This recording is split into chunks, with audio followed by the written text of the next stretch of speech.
Hello friends, स्वागत है आपका एक और लर्निंग वीडियो में। चलिए आज हम टाटा पावर के स्टॉक की एनालिसिस करेंगे और एनालिसिस करके हम आपको ये समझाएंगे कि इस स्टॉक में आपको क्या करना है, ठीक ना। देखिए इस स्टॉक में कुछ अच्छी न्यूज आई है जिससे इस स्टॉक का प्राइस बढ़ने वाला है, ठीक ना। तो देखिए हम आपको इस न्यूज के बारे में नहीं, हम आपको चार्ट की एनालिसिस करके आपको ये समझाएंगे कि आपको इस स्टॉक में एंट्री कब बनानी है, नई एंट्री कब बनानी है, आपको इस स्टॉक में स्टॉप लॉस क्या लगाना है और आपको इस स्टॉक में क्वांटिटी कब ऐड करनी है, इसके बारे में हम यहाँ पे आपको समझाएंगे, ठीक ना। ध्यान समझिए। देखिए टाटा पावर के स्टॉक को जब ध्यान से देखेंगे तो एक बार इसने इस ट्रेंड लाइन का ब्रेकआउट किया था। देखिए ध्यान से, इस ट्रेंड लाइन को मंथली टाइम फ्रेम की हमने यहाँ पे टाइम फ्रेम यहाँ पे यूज किया है। ध्यान समझिएगा। देखिए इस स्टॉक ने एक बार मंथली टाइम फ्रेम पे इस लेवल को यहाँ से ब्रेक किया था। देखिए जैसे ये स्टॉक जब भी इस ट्रेंड लाइन के पास जा रहा था, देखिए ध्यान से, जब भी इस स्टॉक इस ट्रेंड लाइन के पास जा रहा था तो इसे क्या मिला था, यहाँ पे इसे रेजिस्टेंस मिल रहा था, ठीक ना। ध्यान समझिए, इसे यहाँ पे रेजिस्टेंस मिल रहा था, ठीक ना। जैसे इसने इस रेजिस्टेंस लेवल को ब्रेक किया तो आप देख सकते हैं कितनी अच्छी आपको इस स्टॉक में एक तेजी देखने को यहाँ से मिल गई, ठीक। लेकिन देखिए अब क्या फायदा, जब ये इसे देखने से अब क्या फायदा आपको, जब ये तेजी यहाँ से निकल चुकी है। अब हम आपको बताएंगे कि अब इस स्टॉक में कब से एक अच्छा नए मूव यहाँ पे आ सकता है, इसके बारे में अभी हम आपको यहाँ पे समझाएंगे, ठीक ना।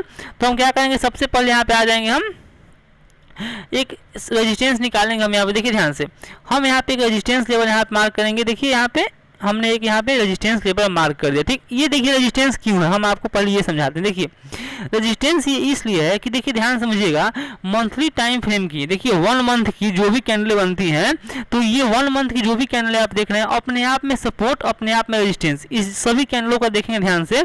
तो देखिए आप एक बात ध्यान रखिएगा, 1 मंथ की जो भी कैंडल होती है, आप सभी कैंडलों की अगर हाई और लो यहाँ पे मार्क करेंगे तो ये अपने आप में एक स्ट्रॉन्ग सपोर्ट और एक स्ट्रॉन्ग रेजिस्टेंस का अपने आप में ही काम करते हैं, ठीक ना। इसीलिए हमने इसे यहाँ पे इस लेवल को यहाँ पे रेजिस्टेंस माना है, क्योंकि देखेंगे इस मंथ का जो हाई है ये 464 के पास इस कैंडल का हाई है। और जब हम इस कैंडल के यहाँ पे लो देखेंगे, देखिए लो देखेंगे तो देखिए जो इस पिछले मंथ का जो इस कैंडल का लो था, सेम देखेंगे तो इस मंथ भी सेम इसी के लो के पास यहाँ से बाहर एक्टिव हुए और इसको फिर से ऊपर की ओर यहाँ पे लेके चलेंगे, ठीक ना। क्योंकि देखिए मंथली टाइम फ्रेम में हर कैंडल अपने आप में सपोर्ट रेजिस्टेंस यहाँ पे होती है, ठीक ना।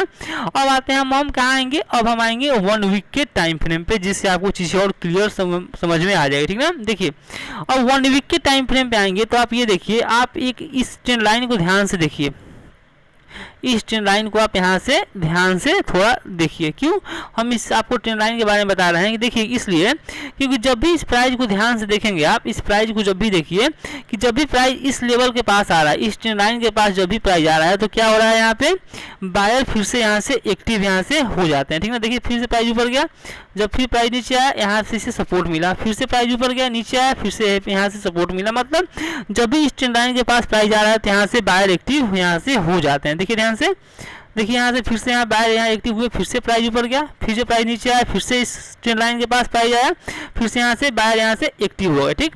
तो मेरे कहने का मतलब ये है, यहाँ से मेरे कहने का मतलब ये यहाँ पे ये है कि देखिए जब भी प्राइस इस ट्रेंड लाइन के पास है, ध्यान समझिए, जब भी स्टॉक इस प्राइस के पास है, इस ट्रेंड लाइन के पास जब भी यहाँ से प्राइस आए, देखिए ये भी स्टॉक क्लोज कहाँ पे है, 446 के पास ये स्टॉक यहाँ पे क्लोज किया है, ठीक।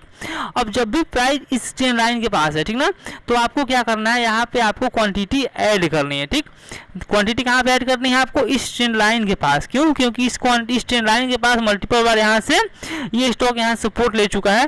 तो और ये इस सपोर्ट लेवल के पास आकर के फिर से कोई बुलिश कैंडल, ध्यान समझिएगा, फिर से कोई यहाँ पे बुलिश कैंडल ये स्टॉक यहाँ पे बनाता है, फिर से कोई बुलिश कैंडल यहाँ पे बनाता है, तो आपको यहाँ से क्या करना है, एक बार क्वांटिटी ऐड करनी है अगर आपके पास इसकी होल्डिंग है तो, ठीक।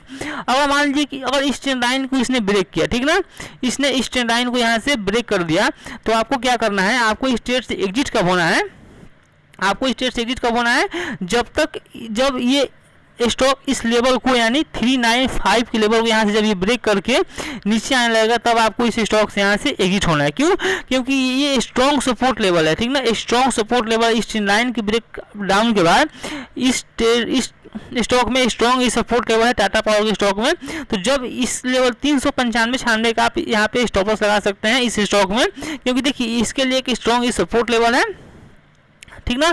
तो आप इसका स्टॉप लॉस यहाँ पे लगा सकते हैं और आप क्वांटिटी का बेट करेंगे। क्वांटिटी आप देखिए इस ट्रेंड लाइन के पास ऐड कर सकते हैं और कोई बुलिश कैंडल आपको दिखती है तो, या फिर इस सपोर्ट टेबल के पास अगर आपको कुछ अच्छा रेंज, अच्छा प्राइजेक्शन या अच्छा कोई बुलिश कैंडल दिखता है तो आप यहाँ से सेम छोटा सा स्टॉप लॉस के साथ यहाँ पे इसके एक अच्छी बाइंग यहाँ से कर सकते हैं, ठीक ना। तो इस लेवल को आप याद रखिए 390 के 396 95 का लेवल है यहाँ पे, ठीक ना। आपको यहाँ पे क्वांटिटी ऐड करनी है, नई भी बाइंग करनी है तो आप यहाँ पे इसको बाइंग कर सकते हैं इस लेवल के पास, ठीक ना। अब देखिए इस स्टॉक में बाइंग कब आएगी, देखिए जब तक ये स्टॉक अब 464 रुपये के ऊपर नहीं निकलता है, मतलब 465 के ऊपर, 465-64 के ऊपर जब तक ये स्टॉक यहाँ से नहीं निकलता है तब तक आपको अच्छी तेजी आपको देखने को यहाँ से नहीं मिलेगी। जब ये स्टॉक यहाँ से निकलता है, इसका ब्रेकआउट करता है, तो भी आप नई बाइंग करना चाहते हैं तो मतलब तो इसके ब्रेकआउट पे छोटी सी बाइंग कर सकते हैं, ठीक है। छोटा सा रिस्क लेकर के आप यहाँ से बाइंग कर सकते हैं। और देखिए जब तक ये स्टॉक इसीलिए इस ट्रेंड लाइन के सपोर्ट ले रहा है और इसलिए इस रेंज में फंसा हुआ है, तब तक आपको डरने की कोई बात नहीं, क्योंकि ये इस साइडवेज जोन है, इसके ब्रेकआउट पे ही तेजी आएगी, ठीक ना। और इसके ब्रेकडाउन पे ये स्टॉक में यहाँ से नीचे की ओर यहाँ से जा सकता है, ठीक ना। तो आप इस ट्रेंड लाइन में नजर रखिएगा कि इस ट्रेंड लाइन को जब भी ब्रेक डाउन नीचे की ओर करता है तो आप इस सपोर्ट लेवल पर नजर रखिएगा। और इस ट्रेंड लाइन के पास कोई बुलिश कैंडल जैसे यहाँ पे बना रहा है, कोई भी बुलिश कैंडल अगर आपको यहाँ पे दिखे तो आप यहाँ से बाइंग भी यहाँ से कर सकते हैं, ठीक ना।